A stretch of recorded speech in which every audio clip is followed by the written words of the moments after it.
Greetings and welcome, everybody, to this week's episode of UC Weekly News. I'm your host, as always, David Danto, and I have Mike McCarthy with me. Mike, say hi to everybody. Tell everybody who you are and what you do.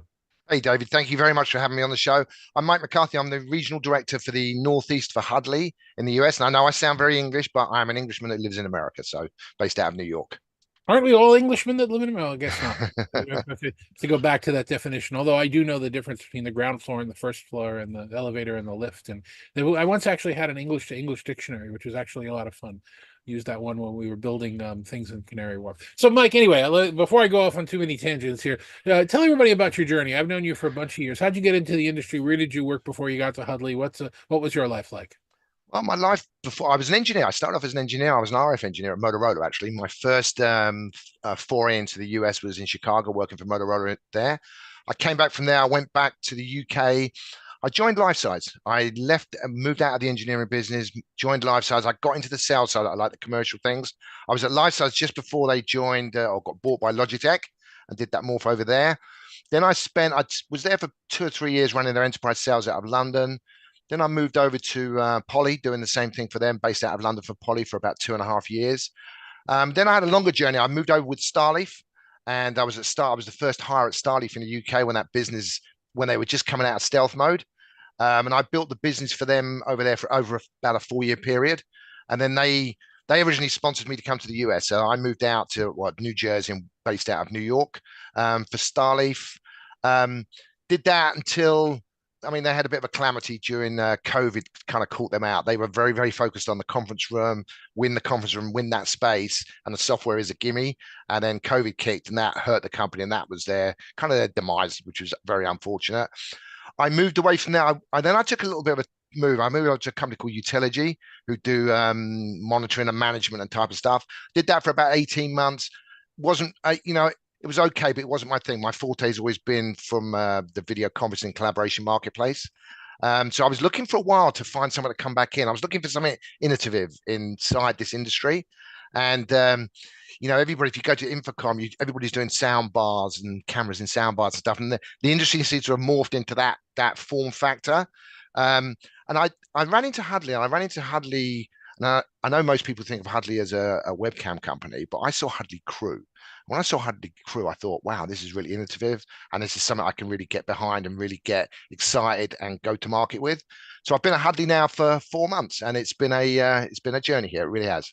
That's awesome. That's a great story. And the interesting thing, and I'm giving you my personal opinion, so please do not be offended. And anybody watching, please do not be offended. Okay. Most of the companies that you've talked about in our space anyway were not market leaders, but were market innovators. They were companies that had an edge, had a better product, and was trying to climb in and break into the space. If you talk about Starleaf, Starleaf was a very innovative design, and a number of the companies that you were talking about had that innovation, but just couldn't get the foothold in the space for one reason or another. And Huddly's the same. I mean, Huddly to me, this was the go, right? This is one of the first, if not the first, cameras that Huddly made. Really, really awesome. Oh, I never got a case. You should send me. Maybe it's in here. It's a That's little the heavy. little carry pack, that is. That's the Yeah. cool carry pack.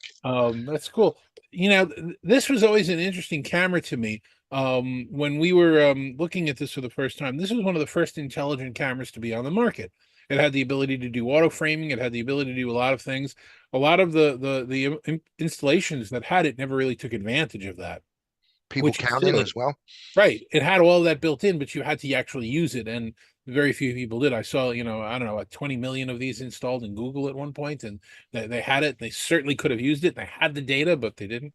Um, but the other thing that was interesting is that this is really a conference room camera. It's meant for small rooms, but it's got a form factor of a personal camera, which was actually really interesting in the space. So that's one of the reasons why, there was an old commercial for a candy in the US. I don't know if it's around anymore, Razzles. Didn't know if it was a candy or a gum. I don't know if this is a personal camera or if this is a conference room camera. But as you mentioned, what you're doing now with Crew is very, very interesting. And let's actually talk about that for a little bit. While I hold the camera. The Most of the larger players in the space, whether you're talking about hardware manufacturers or you're talking about collaboration platforms, are experimenting with how to do automatic shots. Whether we're talking about group framing or speaker tracking. When speaker tracking came out, with Polycom years ago, first of all, and then it was copied. Those were mechanical cameras. Now we're doing it digitally in a number of different ways. There's a different kind of auto framing. So if you have 6 people in the room, everybody can get their own square, or 15 people in the room, everybody can get their own square. And while they all have different names, they all pretty much function, and they're all pretty much the same. Crew is an interesting concept to me in that instead of saying that it's an AI director and then doing the shot of whoever's talking and a two shot if it's 2 people next to each other, it's actually directing it like a TV show, which is my broadcast is my background, where Gotcha. somebody could be talking and then somebody else is nodding and listening to them, and it's smart enough to know to cut away for a reaction shot, which is outstanding. That's what a director would do, and it's kind of doing those kinds of things in its system, isn't it? Yeah, I think what the beginning of it really was everybody was looking at we were looking at you could do a 2 hour video conference, okay? You do a 2 hour video conference and everybody it's so exhausting and everybody's so tired because we're very focused on who's speaking and who the shots are going. And I think the bright guys back in Oslo, they basically went and said, okay, let's go and talk to some film directors and work out how why is it I can watch a movie for 2 hours and enjoy it and really be excited by it, and I can't do the same with video? And they said it's the way that you perceive the whole room and the whole shot. And that was about you've got the people speaking, but you're looking for reaction shots, you're looking for wide angle shots to see the whole environment that's all happening at. And that's what they build it on. So what we do is we basically have at the moment we have 3 of our L1 cameras. You can use them individually, and they still have a director on an individual one if you want to use it that way. You set them up in the room. You start the call, and one of the cameras becomes the director for the whole overall call. So it's taking all the shots from the other calls, and it's sending what it thinks is the best shot back to the other end. And it's just a different way of doing it. And I think if you're a remote participant coming into a call, you get the focus on the speaker all the time, and you want to see the reactions around them. You're talking, and you want to see is that person speaking it. I give you a really good example. It worked for me. So when I was interviewed by Huddly, I was talking to the COO who was based out of Oslo, and he had the VP of Sales for North America sitting with him in the room, and I had another gentleman who was the VP of Sales for the UK, well, for Europe, sitting in another window. So I had him in the window; I can see him all the time. Daniel Johansson, who was the guy who was the COO, was talking to me. But I want to see what the VP of Sales is thinking, right? So I'm giving a reply to an answer. I can see the guy in the separate window. Now I can see when he's nodding at the side. So I'm getting this feel for the whole room. And when you suddenly, it's one of the really subtle things that when you use it, you go, wow, this is quite clever. This is really quite clever. And I feel much more comfortable in the overall environment I'm working in. That's what we're doing here. And I should have said this earlier. Right now we are. This was recorded a couple of days before you're watching it. At least we are at the Gaylord Palms right now at Enterprise Connect. So if you happen to be at Enterprise Connect, or if you happen to be in Florida, in Orlando, you should bop in and take a look at this. You're going to have a demo of this set up on the floor, right? So people can actually see it in action. Yeah, we have a 3 camera system in there at the moment, and we're showing a couple of different things. We started off with this, what we called collaboration mode. And our view was that you shouldn't have people in the room with remote controls, setting different cameras, doing different shots. Just put the cameras in the room and let the camera decide what's the best shot for the other end. Okay. So we did that. The collaboration mode was doing all that thing with shots of people nodding and stuff like that. Customers come back to us and said, we really like that. But at the same time, if the chairman wants to sit at the end of the table, we want a speaker type mode that we can put our Huddly crew into. So now we're showing, so you'll see it in the show, we're showing the collaboration mode and the speaker mode. And I think what you're going to see us evolve in is different types of mode. Maybe we'll have a TED Talk type of mode where it's a presenter on a stage type of mode. But we've got, because we do all the process and everything in the cameras itself, so all the processing powers in the cameras, we can actually manage that and we can load that up and set different modes with the cameras. So we're kind of agnostic from what platform you're on. Everybody's using Google, they're using Teams, they're using Zoom, okay? And everybody's got their different types of shots they get from that. With Huddly Crew, when you walk in the room, you're going to get the same experience independent of what the platform you're working on. That's what we're going to be showing at the show this week.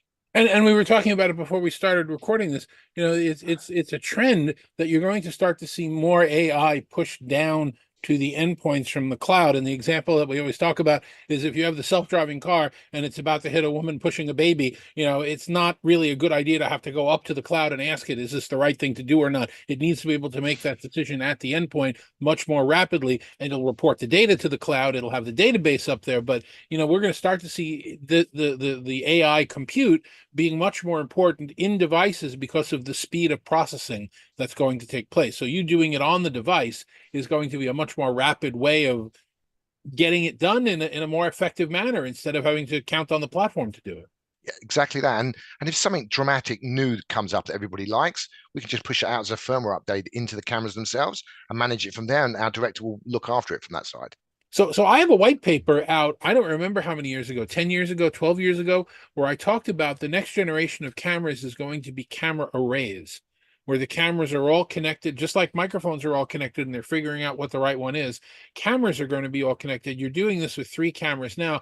I assume it doesn't take a rocket scientist to think that at some point in the future you could be doing this with 4 cameras or 5 cameras, or tying in people's cameras on their mobile devices or whatever, and have it do the same thing. Just pick from whatever the shots are that are available. I think if you come to Infocom in June, you'll probably see something very much like that. We kind of believe that a space is a space. You want to be able to put as many cameras in the space to get the environment that you want. I think when I spoke earlier about everybody doing soundbar type of things now, we actually started to limit what we could do with a room with the cameras. I'll give you an example. I'm in New York. We have customers got E70s, Polycom E70s, and they put them in because they were teams and they were team certified because at the time that was the only product that was right for that. But what they did was they stretched the boundaries of what they could actually use those in. So if you get a conference table with 25, 30 seats on it, and normally the person who's running the call is sitting at the far end, with these 70, now you're starting to really test the focal length of the cameras there. Those are the sort of environments we just drop right into because everybody's morphed back into that smaller space and not into the bigger rooms. So that's where we're really starting to find some traction in the market.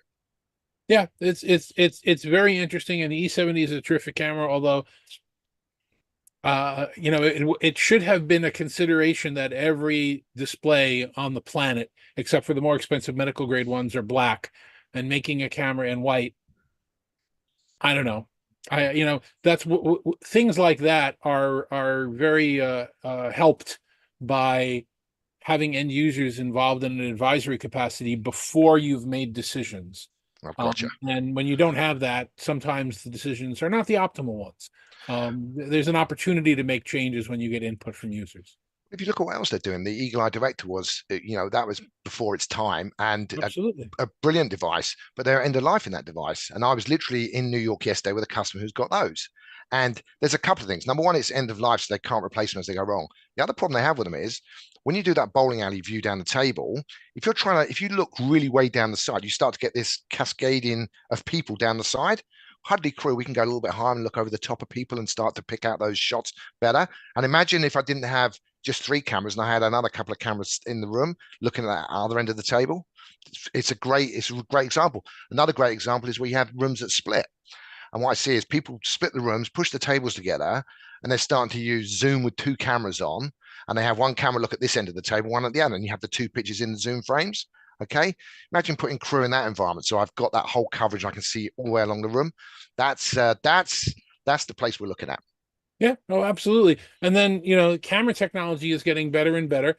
I think the more pixel power you have inside the sensors, the less you're going to need to be dependent on optical, zoom. Right now, we have that dependence. Once you get out to, as you point out, about 20 or 30 feet, you need to put in a camera, which, I'm very deflated by new optical lens zoom cameras. When we went so far with the EPTZ, we should have just kept pushing the envelope there, as an industry, and because I mean I know there are some theaters that have fixed very high resolution sensors up on the balcony in front, always recording everything that's going on the stage, and then in editing you do your zooms and pans and everything else, and it's not the most artistic production, but it sits there all the time and it always works. So Crew is kind of a collaboration enterprise extension of that kind of concept, but it's doing it for you automatically. You don't have to edit it after the fact. Yeah, gotcha. So really interesting technology coming out. Anything you can hint at other than, we were hinting at numbers of cameras? Anything else you want to hint at that we were talking about when we get together at Infocom?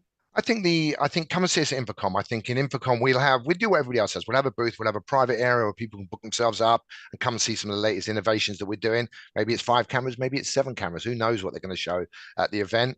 But it'll be worth coming and having a look at it then, just seeing what we're doing in that space. Yeah, that's the Norwegian history of our industry from going back to Tandberg, where you had to sign an NDA to see the NDA. It's always been a lot of fun and interesting. And there's it's a diaspora. There's that DNA in everything we have in our industry right now. I think I find I haven't worked for a Norwegian company before, and I think I find that they're very, very cautious about letting things into the marketplace before they're completely ready and completely Yep. tested and stuff like that. And having worked at somewhere like Polycom, where the marketing leads the actual product 6 months before the things actually launch. And I'm not picking on Polycom there because that happens with a lot of companies, but with the Norwegians, they're very much, that Tandberg thought is we're not going to talk about it or even tell people what's going on until we're ready to release it. And I actually kind of like that. That plays to my engineering background, not my sales background. Yeah, don't show a fantasy. Only show it when you have a real product that's working, and that when you're shipping it, and that it's dependable.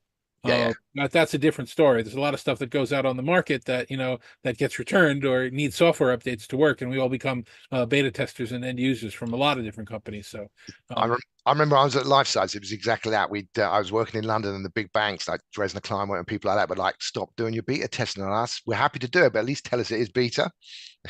But that's when you're chasing that market was chasing that HD technology, and it was a very rapid moving market, and it was fun. It was a good fun market to be in.